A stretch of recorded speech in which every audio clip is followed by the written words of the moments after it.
Hello and welcome to the Reviews Brothers. We are back looking at some hidden gems for the PS1, and here we are at the letter X. This wasn't the easiest letter, as there aren't a ton of games, as you can probably imagine, but there are enough. A few of them were definitely growers, not showers, but I think there'll be something here for everyone. Anyway, how about I shut the hell up, you press that subscribe button, and we take a look at some games. We are starting with a shooter called Xevious 3D/G. This is an updated version of the arcade classic shooter. There's actually a few different games on the disc, so you'll definitely be getting your money's worth here. The main one here is of course Xevious 3D. It's a vertical shooter with all your normal tropes. You're heading up the screen and waves of enemies will come at you just about everywhere. Enemies range from evil looking spacecraft to those random shapes like they seem to have in old games. You know, there's the classic spinning disc of death and sometimes just a square thing. You also have ground enemies like tanks and boats and even buildings and gun turrets. Thankfully you're fully equipped to be able to deal with all these things. You have your usual shot that fires straight ahead of you. This is your main weapon. But you can also drop bombs to take out ground enemies. You can see where bombs are going to land by the indicator on screen, and you'll need to be pretty accurate with it if you want to hit things. It does home slightly on some enemies, so it's not too impossible. You can also find other weapons in the levels. These come in red, green and blue variety. Red is a homing laser style weapon that locks onto a few enemies at a time, both ground and air based. It is of course very accurate, but the weakest of all the weapons. Then you have a green laser, which is really powerful but will only shoot right ahead of you, and there's the blue spread shot. This does decent damage and is handy for clearing out lots of enemies. These are all in containers and you'll need to shoot them to collect them, and you can see what colour weapon is in the container, so you can only get the ones that you want. If you collect a few of the same colour, it powers up the weapon, which is pretty cool. The levels here are varied enough, going over fields into enemy bases, pyramids and so on. They are all fairly basic, but this is a 3D version and it has a few cool places where the camera changes to a different angle, so it's actually behind you. I wasn't expecting this, so it was nice when it happened and actually made me want to see what else was coming up. It's not an easy game though. As you'd expect, there's a ton of enemies always firing at you, and some of them are really hard to avoid, especially the bosses. Thankfully you do get a few lives and you don't go back too far when you die. The graphics here are kinda crap. They're very basic 3D models with minimum animation, and you can tell it's a budget game right from the off. The controls are fine, they're responsive, but your ship is pretty slow, which doesn't help with avoiding the shots. Of course, there are a few other versions of Xevious on the disc. These are just the arcade versions, and they are kind of fun. It's cool to play these and see the changes that have been made to the new version. You can see that the remake is pretty damn faithful. The three versions are all quite similar to each other, but with a few graphical changes and quality of life improvements, like not going back to the start of the level every time you die. This really is one of the most basic shooters that I've ever played, but it is enjoyable. It's nice to be able to compare different versions, and if you're a fan of the original arcade, then you can probably enjoy this a fair bit.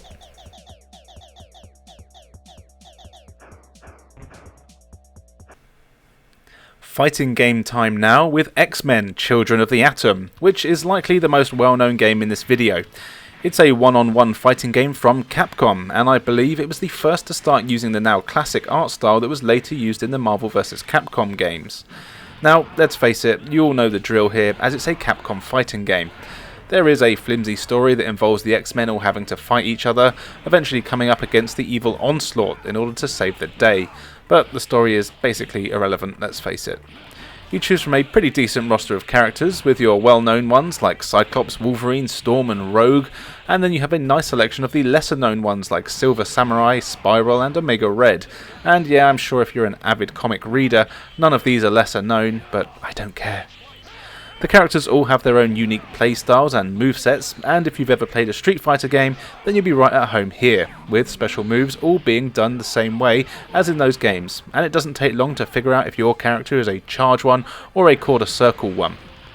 The fights are all fast and frantic. Characters move quickly and can double jump and even high jump to create some really tough battles. And that really is the theme of the game, tough.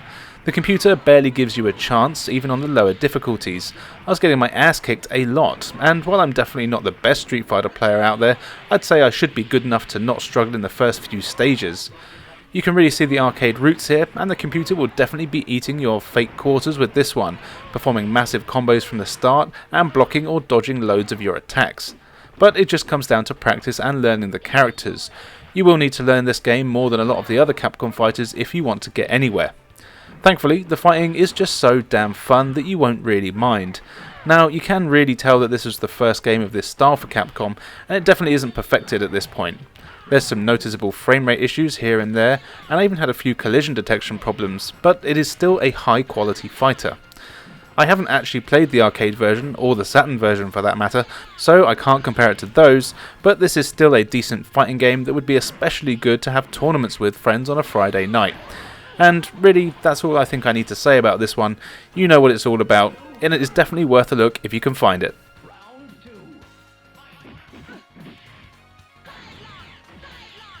If you can't get enough of those X-Men, then why not take a look at X-Men Mutant Academy 2? This is another one-on-one fighting game starring a pretty big roster of mutants, again with all your favourites, and a few others that mainly the comic fans would know about.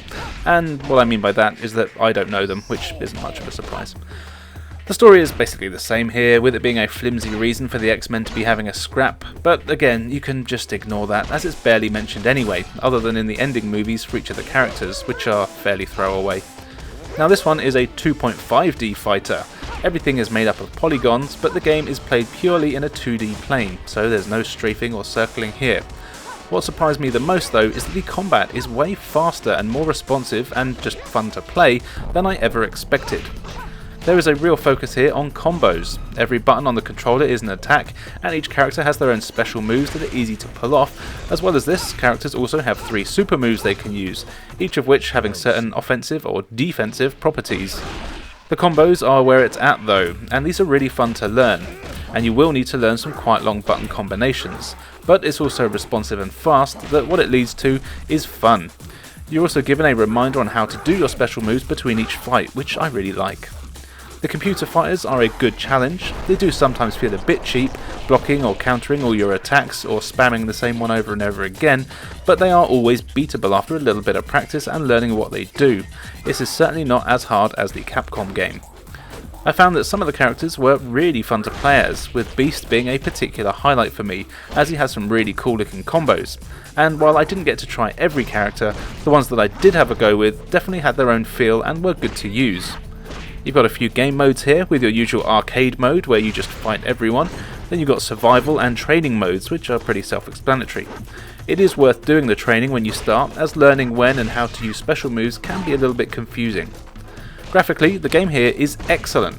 The character models are fantastic and the animation is incredibly smooth. I was so surprised at how well it actually plays. There's also a few secret characters to unlock, including Spider-Man. This was made by the people that did Tony Hawk's 2, and if you remember there, Spider-Man was a secret character. I was really hoping that Tony Hawk would be a character in this game, but sadly not. That would have been awesome having him fight against Magneto. But even without this, I really would recommend checking this game out. It's a really solid fighting game with a great roster of X-Men and women, great graphics and excellent fighting.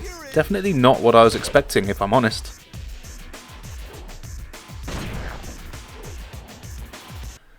X-Blades with a Z is an extreme skating game where you get to choose from a whopping 2 characters, Kevin and Stephanie. Exciting.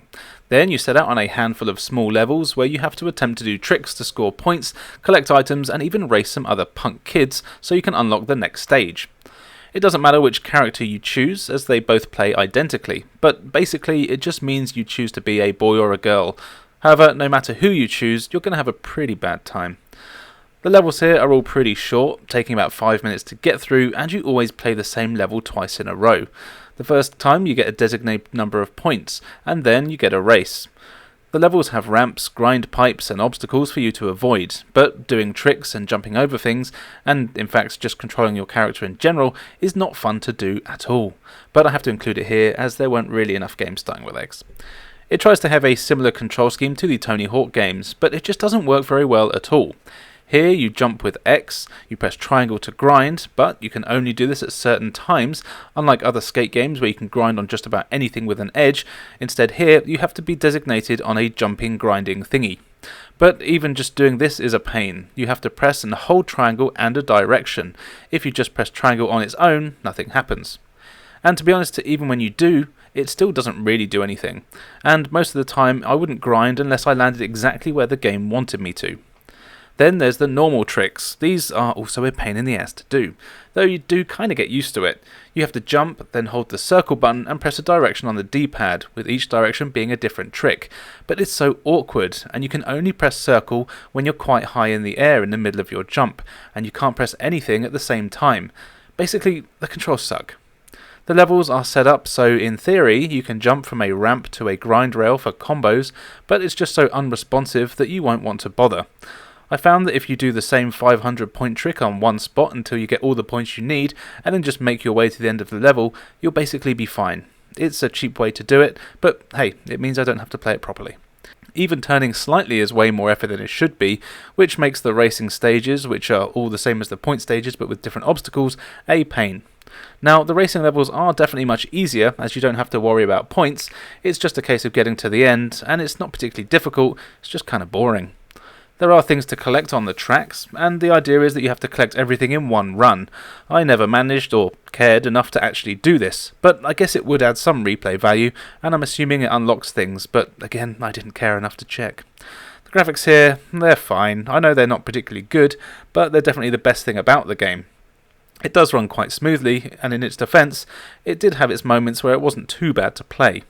This is definitely a game aimed at kids, but it's one that will definitely frustrate them, with the bad, confusing controls and tedious repetition that means they'll likely be playing the same stage over and over while they get used to controls.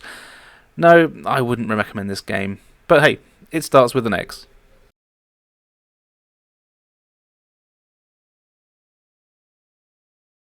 The X-Files is a great point-and-click adventure game that spans over a whopping 4 discs, thanks to its FMV style, and it basically plays like an episode of the awesome show. The story goes that Mulder and Scully have gone missing, so a new recruit is given the task to helping track them down, and of course solve any mysteries along the way. Superintendent Skinner comes along for the ride, which is cool, as I always loved his character in the series, and having him with you for a lot of the game is a nice touch. Of course, the game uses all the actual actors from the series, as well as a good number of randoms for the game parts, which does kinda show, but it still manages to keep the feel of the series with dark, smoky environments and shady looking people all over the place that you know are holding back way more information than they're sharing. The gameplay here plays like your classic point and click game. You just move a cursor around the screen and it will change to various things to let you know you can either move to a new area or interact with an object. You'll need to explore every nook and cranny of every screen to make sure you find all the items you need, as if you do miss one thing, then you can easily spend hours going back and forth trying to see what you've missed. When you meet a character, you often have a large number of things you can say to them. For the most part, you do just need to go through every dialogue option to make sure you hear all the clues, but sometimes you're given a choice of how to respond, and you can choose to be nice or be a dick. As far as I could tell, there wasn't really much difference here, though I haven't actually finished the game yet, so maybe it does make a difference later on. You will of course find items too, which you'll need to use at various parts of the game, either to give to other characters or sometimes to unlock new areas, etc. It's normally fairly obvious what you need to use and when, and for me, finding what you needed tended to be the issue. There are some cool touches in here too. You'll really need to keep an eye out for the clues, as you can run your own APB on things like phone numbers or car registrations to find out the names, addresses and last known locations of the owners. This then opens up new areas on your map, and you'll be travelling all over the place to track down Mulder and Scully. And tracking them down really is my biggest issue with the game, as actually exploring the environment is really a pain in the ass at times. The game is all still images, and you just move around kind of like a slideshow. It's really easy to get lost or forget how many screens left you need to go, etc. Of course, it is just a case of exploring until you get back to where you were, but there were times when I actually forgot that where I was and was lost in the FBI office, which is where you spend most of your time. This was kind of frustrating, and I just felt like I was wasting time, and I'd have to resort to a guide. Though I do think this is partly deliberate, as the game is actually very short, and could easily be beaten in about an hour or two once you know what you're doing. I am tempted to go through the whole thing with a guide just to see it all, as I am a massive fan of the show, and I really like the story here. Graphics wise, I mean, it's an FMV game, so technically it looks great, But there is a fair bit of grain on the videos which can make it hard to make out some of the objects that are very small on the screen that you need, but it's all real life things, so can't really slag it off too much. One of the problems with games like this is there's not really much in the way of replay value here, as once you know what to do, it's not like there's anything else you can go back to do. But the fact that the story is intriguing means that if you're a fan of the show, this is well worth a look.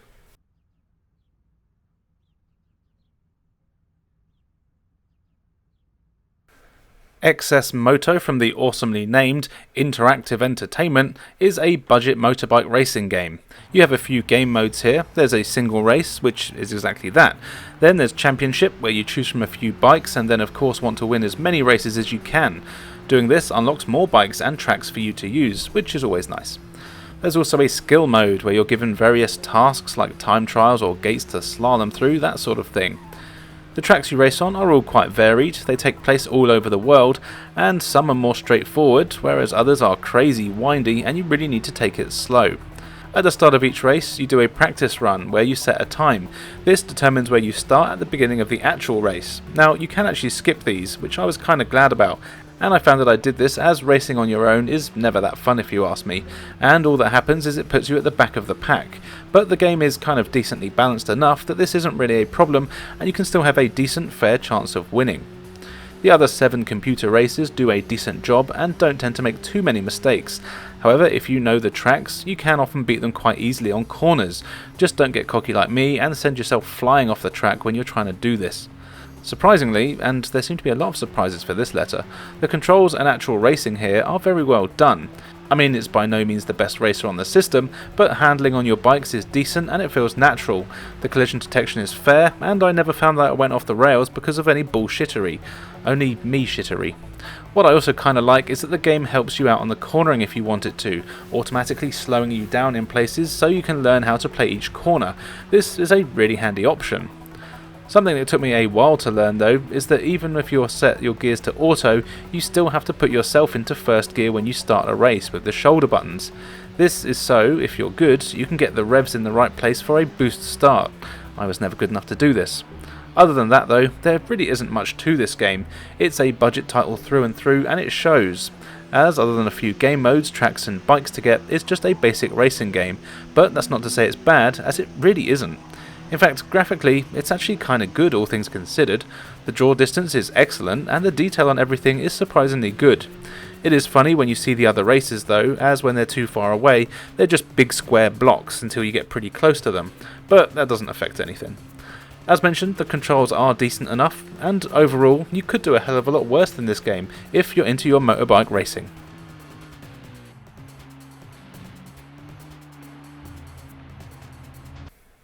XTV Animation, something or other in Japanese, is a 3D fighting game that I think is based on a TV animated show based on the subtle clue in the title.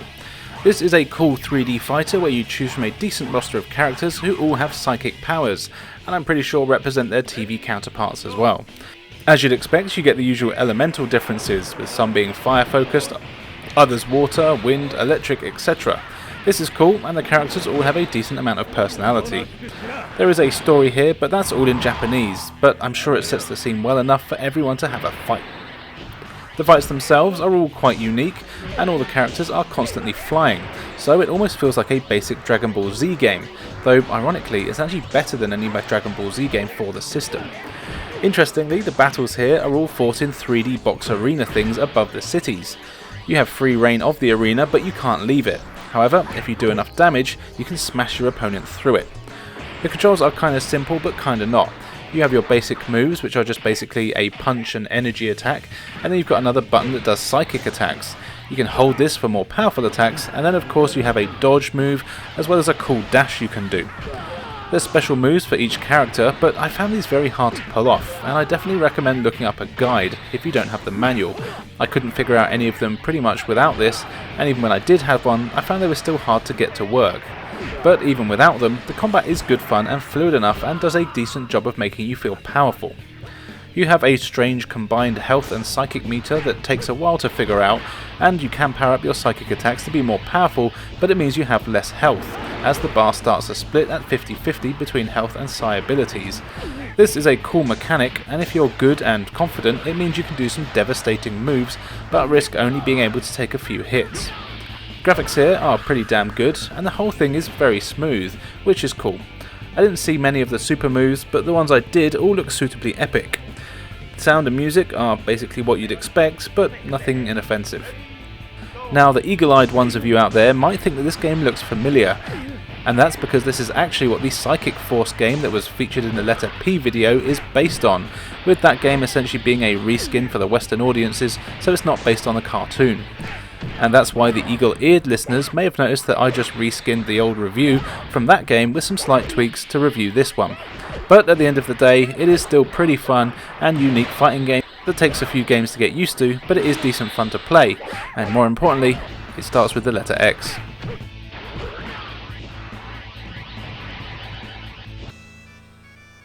Xenogears from Squaresoft is a really cool RPG for the system that I'm sure is probably very popular, but I never hear anyone talk about it. The story here is your usual RPG fare of orphans fulfilling their destiny and stopping an evil force from taking over the land.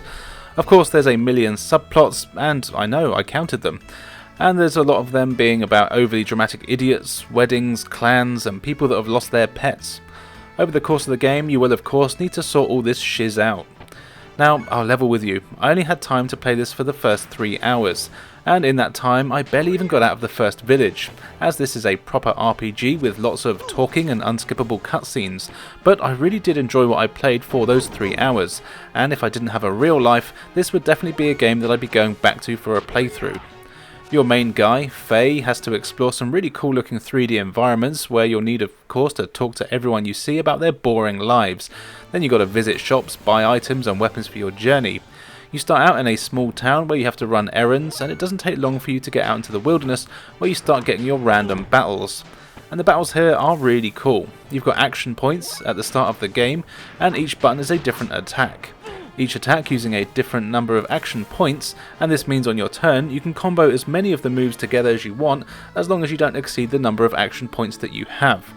I really like this, and it's something I haven't really seen in an RPG before. It makes the battles feel a lot more interactive, and you have to be sure to time everything very well. The enemies look really cool here, with some excellent 2D sprites with some cracking animation. Enemies will drop items for you to pick up, and you'll find more stuff in chests as you progress. The only thing that I did find a bit annoying is that some of the random battles were too often. Literally you'd move 1 or 2 steps after a battle and have another one. This could be quite tedious. The main thing here though is that a bit further into the game where you find yourself in charge of a massive mech and you have to start fighting other massive mechs. These battles are all in full 3D and look really cool, though disclaimer, I had to just look them up on YouTube as I just didn't have the time to get there myself. I do really like the blend of the two gameplay and graphical styles though, and it's really something that makes the game stand out from a lot of other RPGs that I've played, though that's not saying much as I've only played about 5 RPGs. I don't know where you people get the time. This is easily a 50-hour game or so. It is massive with a ton to do. There's loads of characters and plenty of levelling up. As I said, I didn't have the chance to dive deep into it, but I did really like what I played. The controls are excellent and the battles are really cool. The graphics are great and I love this sort of style on the 32-bit systems, and overall it was an addictive game. Playing for 3 hours straight isn't something that many games get me to do. If you're a fan of RPGs, then I highly recommend checking this one out, but I'm sure you probably have. And I'm sure someone in the comments below can tell you more about why you should get this game.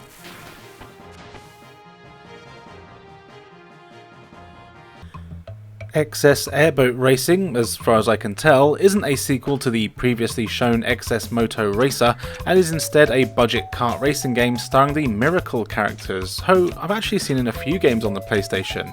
Maybe I should look more into them one day and see what they're all about. So yeah, this is a very budget game and it shows, but it did have a moment of 2 of very brief fun hidden away in there. There's no bells or whistles, this is just a case of choose a character from a fairly okay selection and then choose your favourite bra size from A, B or C cup and then do some racing. In order to unlock the B and C cup though, you actually do have to beat all the ones before them, forcing you to play through every race, though in a racing game why wouldn't you want to do that anyway? The races themselves are actually quite fun despite the game's clear lack of just about anything. The tracks are all quite varied actually, and in fairness to the game, they look pretty good, with some fun scenery and a load of different locations. I like this and seeing what was coming up next. As it's a kart racer, the tracks also have a handful of weapons you can use. You get rockets to fire ahead, bombs to drop behind, boosts and shields. To be honest, these are mostly useless, and although I did use them a couple of times to get ahead, you'll never really find yourself relying on them. Besides weapons, there's not really any other thrills here to be had. The races are just a case of getting to the end. You can accelerate, brake and turn, which makes sense in a racing game, but there's nothing ever exciting happening, and it tends to be that when you get in front, you'll just stay there, and that's about it. It's a very easy game. But that's alright, as it means you can unlock every secret character and other cup in no time at all. In fact, you'll be able to get just about everything here in around an hour, probably less. There is of course the multiplayer to try out if you don't like your friends. But the actual gameplay really isn't the worst out there. The controls feel pretty stiff and turning is kind of floaty, but it is manageable. Though the collision detection is very dodgy and you'll come to a dead stop almost every time you get anywhere near the side of the track. So don't try to take corners too crazily, you want to stay as central here as possible. Graphically, the game is what you'd expect. It's not the worst I've seen, in fact it's probably not even the worst in this video. But it is very cheap looking and you can see that it was a rush job. But again, it's a budget game, so what do you expect? The sound and music are pretty bad. The music tracks are short and loop often, and there really isn't much in the way of sound here to speak of, though that may be not a bad thing. Overall though, there is just really no reason to pick this up. I wouldn't say it's terrible, but it certainly isn't good. It might be okay for kids, as they're stupid and just like bright things that look cute, but then again, so does my mother, and she's awesome. So yeah, ignore this game, but if you have to have it, I'm sure you'll find it fun for an hour. XCom Terra Unknown is a port of the popular strategy PC game where you're in charge of Earth's defense forces against an alien menace, which kind of explains the story.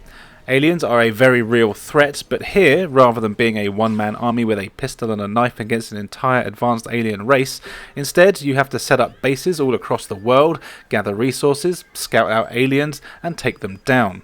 The actual aim of the game is to find the source of the mothership of the aliens, which could be anywhere on Earth, and then have enough firepower to take it down. It is an incredibly in-depth strategy game that, for me, was entirely overwhelming at first, so I had to go and read a how-to-play guide. Once I'd done that, I actually had loads of fun with this one, and it's a game that I would definitely recommend. You start with needing to choose where your base is somewhere on the world. Once you've done that, you can send out a small number of ships anywhere you like to patrol areas. If your scouts find an alien craft, you can send out your interceptors, which are much faster and have more firepower, and then they'll fight the alien ships. You can either shoot them down or give them a warning, or just see what they're up to. If you do shoot them down, then you send in your ranger ships to the crash site to look for survivors and fight any that are causing trouble. But there's just so much more to it than I'll ever be able to explain. As you play, you upgrade your bases and you get money. You can use this to build more bases all over the world, so you have units ready no matter where aliens appear. You can also capture aliens to learn intel and get new tech, which can be used to make your units stronger. As well as this, you need to keep an eye on the graphs that show data on UFO sightings and that sort of thing, so you can best guess where they might appear. You also get intel on all of yours and the enemy ships, which you'll need to learn so you're equipped for any battles. The map screen can be confusing at first, and it's not all that intuitive with how you actually move around or play the game at all. There's no in-game tutorials, and you'll definitely need a guide of some sort here, as it's really not obvious what you need to do or how you do it. Similarly, when you're in a battle phase, you'll be sending out your troops you've been training. Here the game turns into a turn-based affair, where you have to move around the scenery and of course attack any enemies. You can really tell this was a PC game, and there are dozens of buttons and icons all over the screen that are used for pretty simple things like just moving around. In fact, there were way too many, and I still have no idea what half of the buttons are used for. They could definitely have had a better menu system. But once you get used to how everything works, it does become very addictive, but never easy. This is a really tough game. Graphically, the game looks like a DOS game, which makes sense as that's what it was. The map screen is very jerky and it controls pretty badly, but it does the job. The action scenes are much better, but still not too impressive, even for the time. Controls wise, if you can, use the PlayStation mouse. I was using a controller and to be honest it was a pain in the ass, so I checked and it is compatible with the PlayStation mouse, which would make the game a hell of a lot better to control and a lot more fun, but I can't use one of them so I didn't get to try it. Overall though, this is an excellent strategy game. But it is not one for the faint of heart. There is a hell of a lot to learn here, but the game does not hold your hand, so unless you're a proper fan of simulation games, or are happy to learn a lot of mechanics and in-depth menu systems, then this is definitely worth playing. But if you are someone who wants instant action, then this likely won't be for you.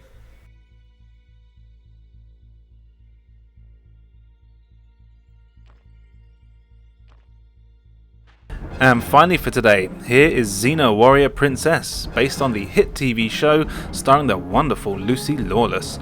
You are of course Xena, and you have to travel around ancient Greek sort of times. I was never entirely sure where it was set, where a bunch of evil bandit people have kidnapped your lady friend who you may or may not be shagging, Gabrielle.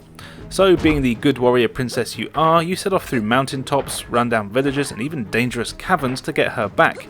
As it turns out, she's going to be used as a sacrifice, which is unfortunate for her. Thankfully, as Xena is indeed a hard bastard, you have a load of moves at your disposal that you'll need to take out the hordes of enemies that think they can take you on. Idiots. The levels are all fairly linear, and the usual thing is that you'll run into an area where you have to fight a bunch of enemies, and then you'll get a key or a door will just magically open. You have a couple of attack buttons, there's your sword attack and a kick. Each of these have a few different combos you can do, usually by just hammering the button, and you can also do different attacks when you're running or jumping. You also have a pretty decent block and dodge button. If you hold the block button and then press a direction on the D-pad, you'll dodge in that direction. This is handy for getting behind enemies, which can be doubly handy as a lot of them have shields that you'll need to get past. Now, there isn't really much difference in between using your kicks or the sword, as the attacks just seem as powerful no matter which one you use, but it's cool to mix up the combos and the fighting actually feels pretty good. Then there's your chakram, a frisbee blade thing that you can throw. What's cool is that you actually control it, and it's pretty damn powerful and very useful for taking down enemies. You'll be using it a lot to knock archers off of ledges, or even solve simple puzzles like hitting switches or breaking chains on bridges. And don't worry, it always comes back to you. In fact, there are a few puzzles in the levels, like having to knock down a beehive and have the bees chase you to a cyclops who's guarding a bridge, because he's scared of bees. These little things are a nice touch and do show the silly humour that popped up in this show. There's also loads of items in the game, mainly health potions, but you also get things that make you more powerful or give your sword magic properties. What I like with the health potions is that you can carry loads of them, and you use them automatically when your health is lower than the potion gives you, if that makes sense. So you never waste one basically, you always get the maximum health back from when it's needed. Graphically, the game is good, but it's not great, I'll be honest. The cutscenes do have a certain charm, and to be fair, there is a decent amount of enemies and stages, but none of the character models will blow you away. The controls are pretty good here too. I never really had any trouble doing what I wanted to. The only thing that is a bit annoying is that you have to wait for your animations to stop before you can start blocking, which is a pain. Other than that though, this is genuinely a pretty damn good game. It's well made, and even though it's short and you'll likely beat it in a couple of hours, it is way better than it has any right to be, especially for a licensed game. But who doesn't love a bit of Xena though? This is definitely one I would recommend playing. It's a really fun time.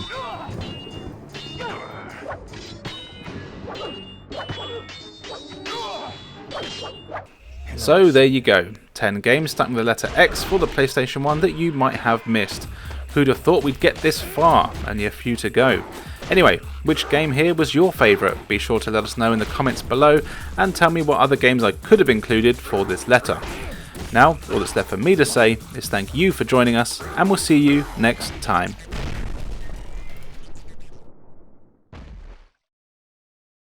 I don't